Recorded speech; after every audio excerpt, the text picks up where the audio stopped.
قصه وزیر و پادشاه. پادشاه را وزیر عاقل بود، از وزارت دست برداشت.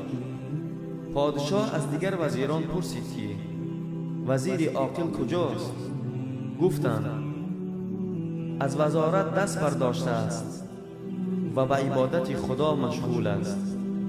پادشاه نزد وزیر رفت و از او پرسید از من چه خطا دیدی که وزارت را ترک کردی؟ وزیر گفت از 5 سبب.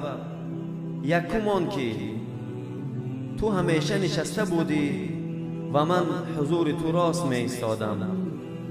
اکنون بندگی خدای را می کنم که مرا حتی در نمازهام حکم بر نشستن می کند.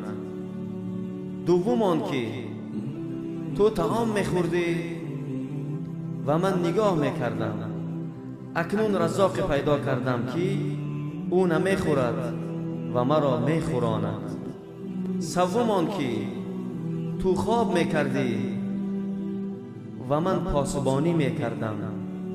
اکنون خدا چنان است که هرگیز نمی خوابد و مرا پاسبانی می کند.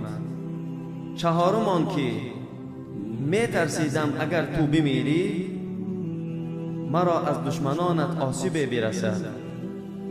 اکنون خدای من چنان است که هرگیز نخواهد مرد و مرا از دشمنان حفظ خواهد کرد.